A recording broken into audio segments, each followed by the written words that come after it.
امام احمد رحمۃ اللہ سیدنا جریر رضی اللہ عنہ سے بیان کرتے ہیں کہ رسول اللہ صلی اللہ علیہ وسلم نے فرمایا، جس قوم میں گناہوں کا ارتکاب ہو اور بد کرداروں کے مقابلے میں دوسرے لوگ غالب ہوں اور پھر بھی وہ ان کو نہ روکے تو اللہ تعالیٰ تمام پر اپنا عذاب نازل فرمائے گا۔ سیدنا اسامہ بن زید رضی اللہ عنہ بیان کرتے ہیں کہ رسول اللہ صلی اللہ علیہ وسلم نے ارشاد فرمایا، قیامت کے دن ایک شخص کو لایا جائے گا اور اسے جہنم میں ڈال دیا جائے گا۔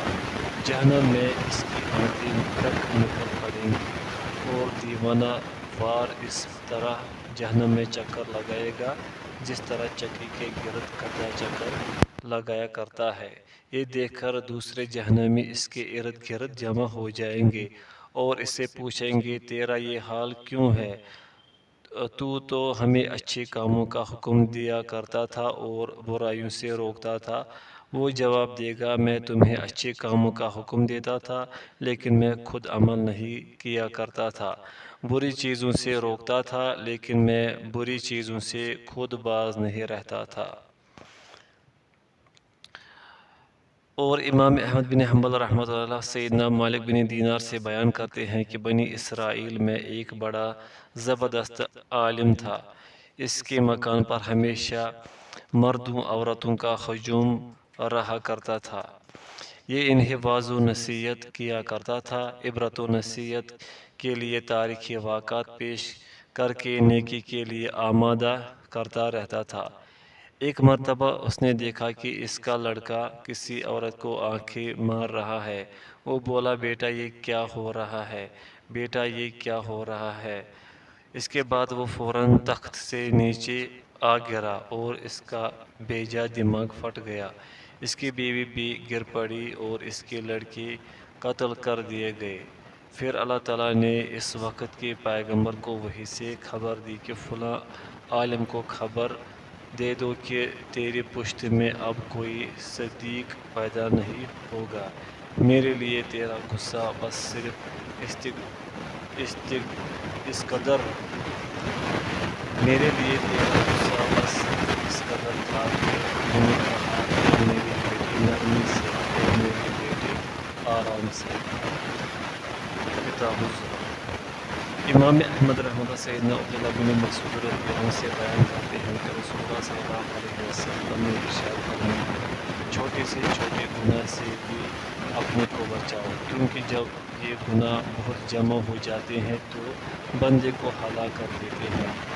اس کے بعد رسول اللہ صلی اللہ علیہ وسلم نے اس کی مثال پیش فرمائی کہ لوگوں کا قافلہ جب جنگل میں کسی میدان میں منزل کرتا ہے اور جب کھانا پکانے کا وقت آتا ہے تو کوئی ادھر ادھر سے لکڑی لے آتا ہے، کوئی اونٹ کی خشک مینگنیاں لے آتا ہے، کوئی کیا اور کوئی کیا، حتیٰ کہ ایندھن کا ڈھیر لگ جاتا ہے۔ پھر جب اس میں آگ سلگائی جاتی ہے تو ہرا سوکھا سب اس میں جل جاتا ہے۔ سیدنا انس بن مالک رضی اللہ عنہ فرماتے ہیں، تم ایسے کام کیا کرتے ہو جو تمہاری نگاہوں میں بعض سے باریک اور معمولی نظر آتے ہیں، لیکن ہم ایسے کاموں کو عہد نبوی میں مہلکات میں شمار کرتے تھے۔ صحیح البخاری۔ سیدنا عبداللہ بن عمر رضی اللہ عنہما بیان کرتے ہیں کہ رسول اللہ صلی اللہ علیہ وسلم نے ارشاد فرمایا کہ ایک عورت کو اس لیے عذاب دیا گیا کہ اس نے بلی کو باندھ رکھا تھا، نہ تو وہ اسے کھلاتی پلاتی تھی نہ اسے کھولتی تھی تاکہ وہ ادھر ادھر سے چن کر اپنا پیٹ بھر لیتی، اسی حالت میں وہ بلی مر گئی۔ صحیح البخاری، صحیح مسلم۔ گناہ کفر کے قاصد ہے۔ ابو نعیم رحمۃ اللہ نے حلیۃ الاولیاء میں سیدنا حذیفہ رضی اللہ عنہ کی ایک روایت نقل کی ہے کہ سیدنا حذیفہ رضی اللہ عنہ سے ایک دن پوچھا گیا، کیا بنی اسرائیل نے اپنا دین ترک کر رکھ دیا تھا؟ انہوں نے کہا، نہیں، بلکہ یہ تھا کہ جب ان کو کسی بات کا حکم دیا جاتا تھا تو وہ اس پر عمل نہیں کرتے تھے، کسی چیز سے روکا جاتا تو وہ سے ضرور کرتے تھے، اور اس طرح انہوں نے اپنے دلوں کا چولا پہناوا اتار پھینکا تھا، جس طرح آدمی اپنا قمیص اتار پھینکتا ہے۔ بعض سلف کا قول ہے معاصی کفر کی قاصد ہے، جس طرح کہ بوسہ جماع کا قاصد ہے، اور گانا زنا کا، نگاہ عشق کا، اور بیماری موت کا قاصد ہے۔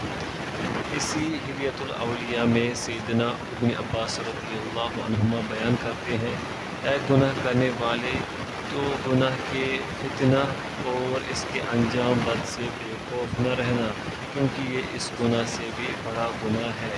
اپنے داہنے اور بائیں جو فرشتے ہیں ان سے شرم و حیا نہ کرنا اس گناہ سے بھی بڑا گناہ ہے۔ تمہارا ہنسنا اور اس کا اندازہ نہ کرنا کہ اس کے بدلہ تمہارے ساتھ کیا معاملہ ہوگا، یہ اس ہنسی سے بھی بڑا گناہ ہے۔ گناہ پر تمہارا خوش ہونا اس گناہ سے بھی بڑا گناہ ہے۔ گناہ کرنا اور اس پر نادم نہ ہونا گناہ سے بھی بڑا گناہ ہے۔ ہوا تمہارے دروازے کے پردے کو حرکت دے، پھر بھی تم گناہ میں مشغول رہو، اور دل میں یہ گروہ پیدا نہ ہو کہ اللہ تعالیٰ تمہیں دیکھ رہا ہے، تو یہ اس گناہ سے بھی بڑا گناہ ہے، اللہ تمہارا بھلا کرے۔ سیدنا ایوب رضی اللہ عنہ نے کیا گناہ کیا تھا جو اللہ تعالیٰ نے ان کو ایک سخت ترین بیماری میں مبتلا کر دیا اور ان کا سارا مال چھین لیا۔ گناہ تو صرف اتنا ہی تھا کہ ایک غریب مسکین نے ایک ظالم کے ہاتھ چھڑانے کی ان سے درخواست کی، اور انہوں نے اس کی فریاد نہ سنی اور ظالم کو نہ روکا۔ امام احمد رحمۃ اللہ بیان کرتے ہیں، سیدنا ہلال بن سعد رحمۃ اللہ کہا کرتے تھے، یہ نہ دیکھو کہ گناہ چھوٹا ہے، بلکہ یہ دیکھو کہ تم کس کی نافرمانی کر رہے ہو۔ سیدنا فضیل بن عیاض رحمۃ اللہ فرماتے ہیں، گناہ کو تم جس قدر چھوٹا سمجھو گے اسی قدر وہ اللہ تعالیٰ کے نزدیک بڑا ہو جائے گا، اور گناہ کو تم جس قدر بڑا سمجھو گے وہ اللہ تعالیٰ کے نزدیک چھوٹا ہو جائے گا۔ شعب الایمان۔ حقیقی مردہ۔ کتابوں میں یہ روایت موجود ہے، اللہ تعالیٰ نے سیدنا موسیٰ کو وحی کے ذریعے یہ فرمایا کہ اے موسیٰ، میری مخلوق میں سے سب سے پہلے جس کو موت نے گھیرا وہ ابلیس ہے، میری نافرمانی سب سے پہلے اس نے کی۔ جو لوگ میری نافرمانی کرتے ہیں ان کو میں مردہ ہی سمجھتا ہوں۔ سیدنا ابو ہریرہ رضی اللہ عنہ بیان کرتے ہیں کہ رسول اللہ صلی اللہ علیہ وسلم نے ارشاد فرمایا، مومن جب کوئی گناہ کرتا ہے تو اس کے دل پر ایک سیاہ نقطہ پڑ جاتا ہے، اگر وہ توبہ کر لیتا ہے اور گناہ چھوڑ دیتا ہے تو وہ سیاہ نقطہ صاف ہو جاتا ہے، اگر وہ زیادہ گناہ کرتا ہے تو زیادہ سیاہ نقطے پڑ جاتے ہیں، حتیٰ کہ اس کا سارا دل سیاہ ہو جاتا ہے، اور یہی وہ سیاہی ہے جس کے متعلق اللہ تعالیٰ ارشاد فرماتے ہیں، ترجمہ نہیں بلکہ بات یہ ہے کہ ان کے دلوں پر انہی کے اعمال کے زنگ بیٹھ گئے ہیں۔ سورہ مطففین۔ امام ترمذی رحمۃ اللہ اس حدیث کے متعلق لکھتے ہیں، حدیث صحیح، یہ حدیث صحیح ہے۔ سیدنا حذیفہ رضی اللہ عنہ فرماتے ہیں، جب بندہ گناہ کرتا ہے تو اس کے دل پر سیاہ نقطہ پڑ جاتا ہے، اور گناہ کرتے کرتے اس کا سارا دل گرد و آلودہ بکری کے مانند ہو جاتا ہے۔ شعب الایمان۔ امام احمد رحمۃ اللہ سیدنا عبداللہ بن مسعود رضی اللہ عنہ بیان کرتے ہیں، رسول اللہ صلی اللہ علیہ وسلم نے ارشاد فرمایا، اما بعد، اے قریش، اس حکومت کے حقدار تم ہی ہو، لیکن اس وقت تک کہ تم اللہ تعالیٰ کی نافرمانی نہیں کرو گے۔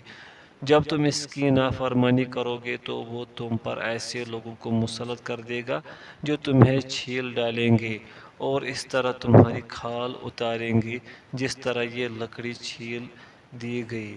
یہ کہہ کر آپ صلی اللہ علیہ وسلم نے اس لکڑی کی طرف اشارہ فرمایا جو آپ صلی اللہ علیہ وسلم کے ہاتھ میں تھی، اور آپ صلی اللہ علیہ وسلم نے لکڑی کی چھال اتار دی اور سفید چکنی لکڑی اندر سے نکل آئی۔ اس کی سند انقطاع ہے۔ البتہ تاہم شیخ البانی نے اسے صحیح کہا ہے۔ امام احمد سیدنا وہاب سے بیان کرتے ہیں، وہ کہتے ہیں بنی اسرائیل کو اللہ رب العالمین نے فرمایا تھا میری اطاعت و پیروی کی جاتی ہے تو میں خوش ہوتا ہوں، اور جب میں خوش ہوتا ہوں تو برکت دیتا ہوں، اور میری برکت کی کوئی حد نہیں ہوتی، اور جب میری نافرمانی کی جاتی ہے تو میرا غضب نازل ہوتا ہے، اور جب میرا غضب نازل ہوتا ہے تو میری لعنت نافرمانی کرنے والے کی ساتویں اولاد تک پہنچتی ہے۔ کتاب الزہد۔ نیز امام احمد رحمۃ اللہ بیان کرتے ہیں کہ سیدہ عائشہ صدیقہ رضی اللہ عنہ نے سیدنا معاویہ رضی اللہ عنہ کو ایک مراسلہ بھیجا، اس میں انہوں نے لکھا، اما بعد جب بندہ اللہ کی نافرمانی کرتا ہے تو اس کی تعریف کرنے والے بھی اس کی مذمت کرنے لگتے ہیں۔ ابو نعیم رحمۃ اللہ سیدنا ابو درداء رضی اللہ عنہ سے بیان کرتے ہیں، فرماتے ہیں آدمی کو چاہیے کہ ایمان والوں کی لعنت سے اپنے کو بچا لے، کیونکہ وہ اس طرح نازل ہوتی ہے کہ اس کا پتہ بھی نہیں چلتا۔ اس کے بعد فرمایا جانتے ہو یہ کس طرح؟ میں نے کہا نہیں۔ فرمایا جب بندہ گناہ کرتا ہے تو اللہ تعالیٰ ایمان والوں کے دلوں میں اس کی جانب سے اس طرح نفرت پیدا کر دیتا ہے کہ اس کی سمجھ میں نہیں آتا۔ جب دیوار کے گرتے وقت غبار نہ اڑی تو گر جانے کے بعد کیا غبار اڑے گی؟ شاعر کا ترجمہ۔ اللہ اس دقیق نکتہ سے بے خبری کی وجہ سے اللہ کی کتنی مخلوق ہلاک و برباد ہو گئی، اور اللہ کی بڑی بڑی نعمتوں سے اللہ کے بندے محروم ہو گئے، اور کیسے کیسے عذاب اپنے سروں پر اٹھا لیے۔ بڑے بڑے علماء و فضلاء دھوکہ کھا گئے، جہاں اور احمقوں کا تو پوچھنا ہی کیا۔ یہ فریب خوردہ لوگ یہ نہیں جانتے کہ عرصہ کے بعد بھی گناہوں کا پھوڑا پھوٹے بغیر نہیں رہے گا۔ تلوار اور نیزے کا زخم بھر جاتا ہے، مگر معمولی سی بے اعتدالی اور بد پرہیزی اسے تازہ کر دیتی ہے۔ اور امام احمد رحمۃ اللہ سیدنا ابو درداء رضی اللہ عنہ سے بیان کرتے ہیں اللہ تعالیٰ کی عبادت تم اس طرح کرو کہ گویا تم اللہ تعالیٰ کو اپنے سامنے دیکھ رہے ہو، اور اپنے کو مردہ سمجھو اور یہ سمجھ لو کہ تھوڑا سا جو تمہیں کافی ہو جائے غفلت میں ڈالنے والے کثیر سے بہتر ہے، اور سمجھ لو نیکی پرانی نہیں ہوتی اور گناہ کو کبھی بھولنا نہیں چاہیے۔ ایک بزرگ نے ایک خوبصورت لڑکی کو دیکھا اور اس کی خوبصورتی پر کچھ دیر غور کرتے رہے۔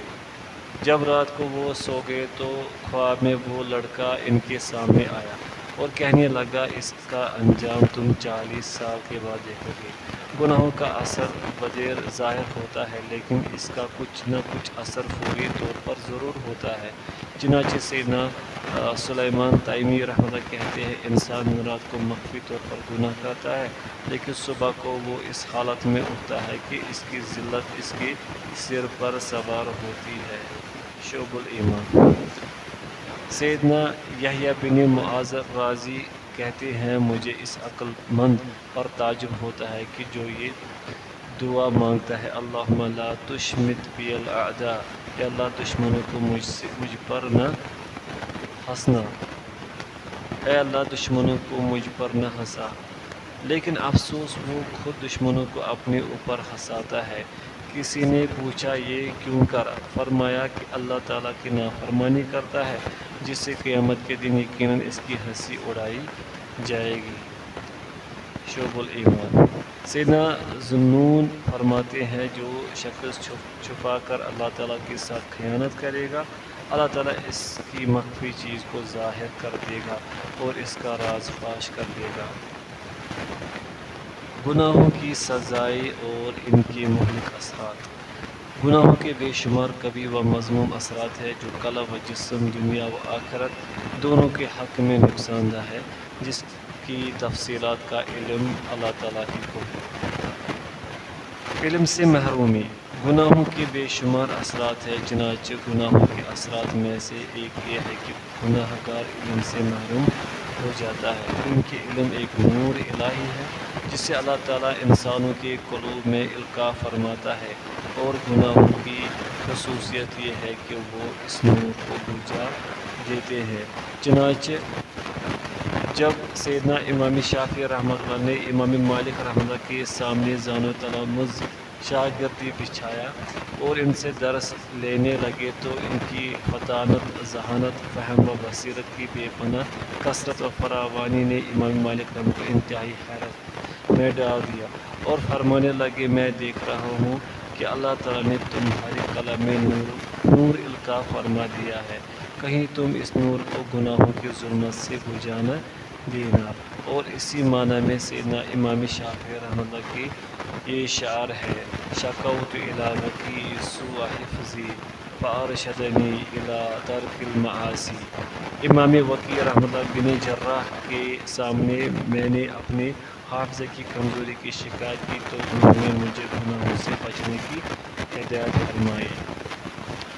فَإِنَّ الْعِلْمَ فَضْلٌ مِّنْ الٰہِ وَفَضْلُ اللہِ لَا يُؤْتَى الْعَاصِي۔